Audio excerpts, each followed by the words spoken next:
हो गया, ठीक चल रहा है। प्रेषण के कार्य क्या है, एक करके समझिएगा। दो प्रकार है। सबसे पहला कार्य जो है प्रेषण का, वो है किसका निर्माण करना। प्रेषण जो है वो क्या करता है, शुक्राणु का निर्माण करता है। प्रेषण का पहला काम क्या है, शुक्राणु का निर्माण करना, ठीक है।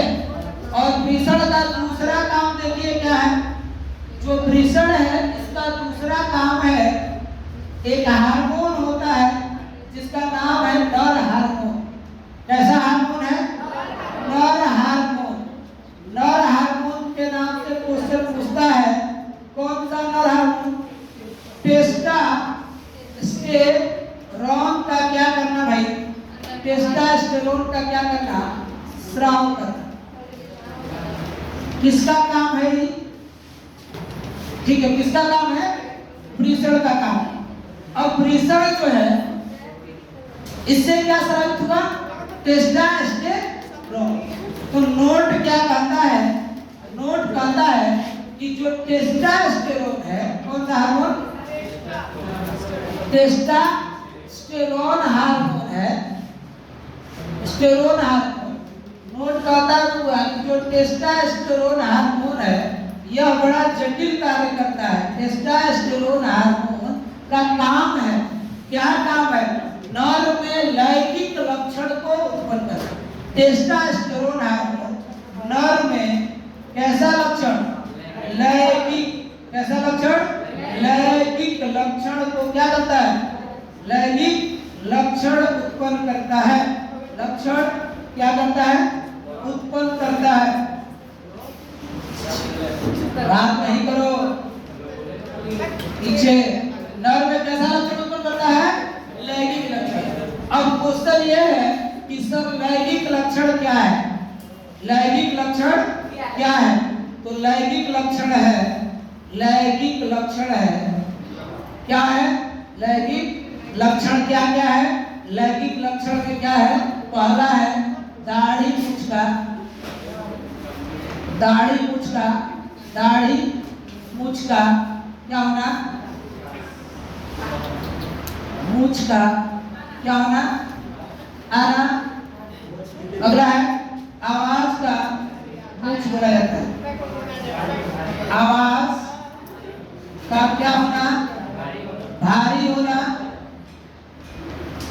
आवाज का भारी होना। तीसरा लैंगिक लक्षण क्या है भाई, आवाज का भारी होना तो हो गया। और कंधे का, कंधे का क्या होना, चौड़ा होना, चौड़ा होना।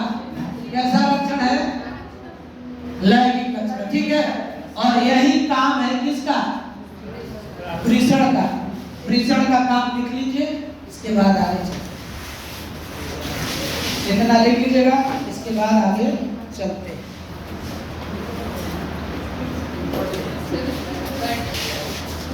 प्रेषण की आंतरिक संरचना, हेडिंग देना है, क्या हेडिंग देना है, प्रेषण की कैसी संरचना, आंतरिक का मतलब होता है अंदर वाला ना, आंतरिक संरचना। अंग्रेजी इसका हो जाएगा, देखो इसका अंग्रेजी हो जाएगा internal, internal structure, internal structure. इसका मतलब क्या होता है जानते हो, हिस्टोलॉजी। थोड़ा सा साथ में समझिएगा, histology of testis, testis, histology of testis. प्रेषण की आंतरिक संरचना, हिस्टोलॉजी ऑफ टेस्टिस। देखिए क्या प्रेषण की आंतरिक संरचना, हिस्टोलॉजी ऑफ टेस्टिस। देखिएगा आंतरिक संरचना का मतलब कैसा संरचना, अंदर का संरचना। तो अगर हम प्रेषण का आकार बनाए तो प्रेषण ऐसा होता है। तो तो इसको अंडाकार कह सकते हैं ना। वृषण का आकार कैसा होता है? वृषण का आकार कैसा हो गया? आकार हो गया अंडा, ठीक है। इसकी लंबाई जो होती है, लंबाई 3 से 5 सेंटीमीटर और चौड़ाई जो होती है, चौड़ाई 2 से 3 सेंटीमीटर। बात समझ में आ रहा है? मतलब ये कहें कि ये वाला जो है, ये वृषण की क्या कौन सी भाग है? ये वाला वृषण की क्या है? लंबाई है ना। और ये वाला वृषण का क्या है? ये वाला वृषण का क्या है? चौड़ाई। चौड़ाई है, चौड़ाई। देखो इधर बात नहीं करो। तो लंबाई कितना है? 3 से 5 सेंटीमीटर और चौड़ाई कितना है? 2 से 3 सेंटीमीटर। यहां तक समझ आ गया? तो जब वृषण के कोश के अंदर प्रवेश करते हैं तो हम पाते हैं कि जो वृषण है उसके बाहर एक झिल्ली, एक भीति, एक आवरण है। तो वृषण के बाहर, ध्यान से देखना, वृषण के बाहर एक आवरण होता है और इसके अंदर भी एक आवरण होता है। वृषण के बाहर भी एक आवरण है और इसके अंदर भी एक आवरण है। ये हो गया आंतरिक आवरण, ये हो गया बाहर, ठीक है। एगो बाहर है और एगो अंदर में पूरा नहीं होता कितना। तो इस तरह से वृषण के 2 आवरण, एगो बाहरी आवरण, एगो आंतरिक। तो जो ई वाला आवरण है इसको हम कैसा आवरण कहेंगे? बाहरी और आवरण हो गया। और जो ई वाला आवरण है, ई वाला, इसको हम लोग क्या नाम देंगे? ये अंदर रखो। इसको हम लोग क्या नाम देंगे? आंतरिक, आंतरिक आवरण। ध्यान देना, आंतरिक। कोई दिक्कत? एगो कैसा आवरण है? बाहरी और दूसरा कैसा है? आंतरिक। तो जो बाहरी आवरण हुआ, कैसा आवरण? बाहरी आवरण। ध्यान दीजिएगा, जो बाहरी आवरण है, ये बाहरी आवरण 2 प्रकार के कोशिकाओं से मिलकर बनता है या बहुत सारे ऊतक से मिलकर बनता है। तो बाहरी आवरण का निर्माण, बाहरी आवरण का निर्माण जिसके द्वारा होता है, बाहरी आवरण का निर्माण एपिथेलियल। कैसा? एपिथेलियल। बात नहीं करिए। बाहरी आवरण का निर्माण एपिथेलियल। देखो है अच्छा, अगर है एपिथेलियल किस ऊतक से? संयोजी ऊतक से होता है, ठीक है। बाहरी आवरण का निर्माण एपिथेलियल संयोजी ऊतक से होता है और इसका नाम जो है बाहरी आवरण का, किसका नाम? बाहरी आवरण का जो नाम है, इसका नाम है ट्यूनिका विजेनेरिस। क्या नाम है? किस आवरण का नाम है? बाहरी आवरण का क्या नाम है? ट्यूनिका। किससे बना हुआ है ये? एपिथेलियम संयोजी ऊतक से। मतलब पियरका वाला जो आवरण है ये बना हुआ किससे है? ठीक है, एपिथेलियम संयोजी ऊतक से। अब एकरा नीचे जब हम चलते हैं, एकरा नीचे जब हम चलते हैं तो हई बना गया, है ना। तो इसको हम कौन सा आवरण कहेंगे? कैसा आवरण? आंतरिक आवरण का निर्माण। आंतरिक आवरण का क्या हो गया? निर्माण जो हुआ है, आंतरिक आवरण का जो निर्माण हुआ है, यह निर्माण जो हुआ है, यह हुआ है तंतुमय संयोजी ऊतक से। किस ऊतक से? तंतुमय संयोजी ऊतक से। कोई दिक्कत? आंतरिक आवरण किससे बना हुआ है? तंतुमय संयोजी ऊतक से। किस आवरण का निर्माण हुआ है? तो इसका भी तो कुछ नाम होगा।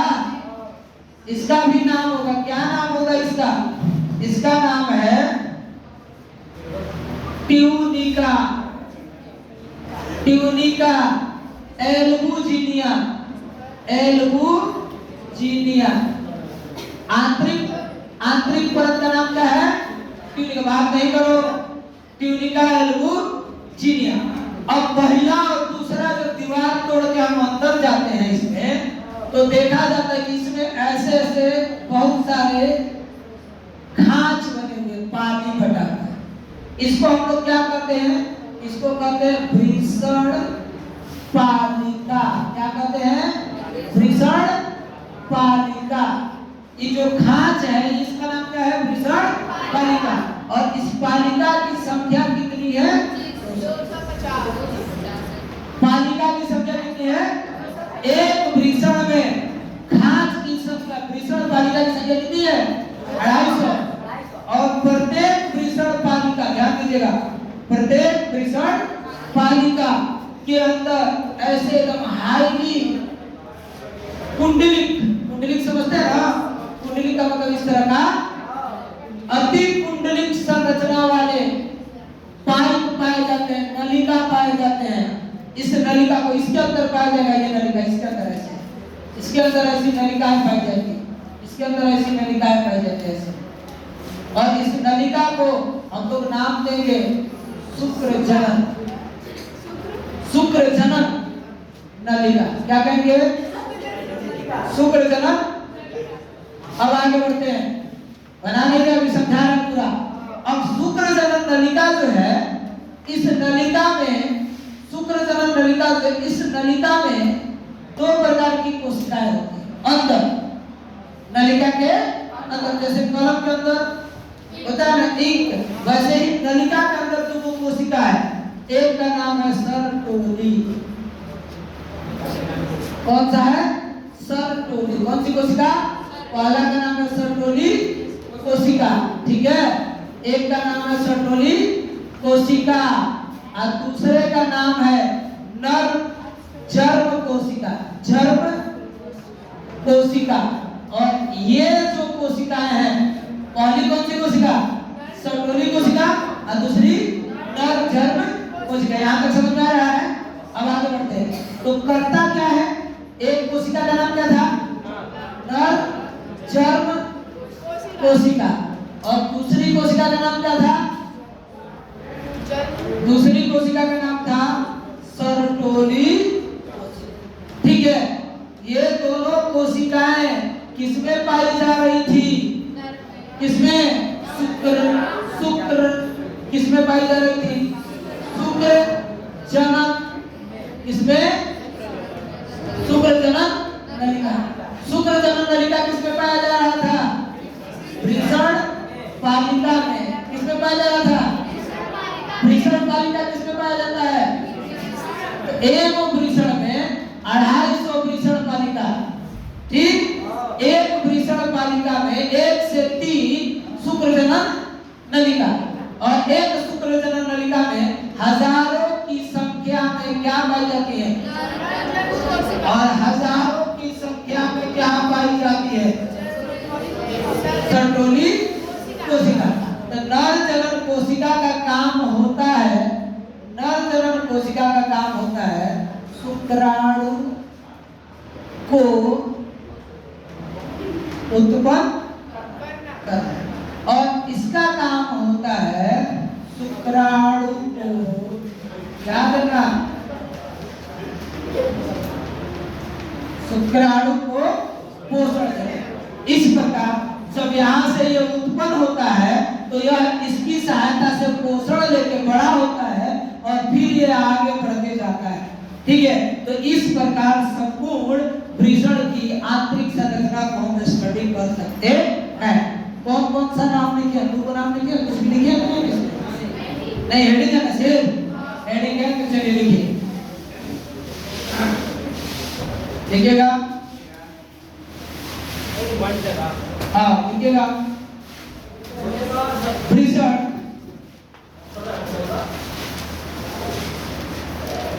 भीषण अंडाकार संरचना होता है।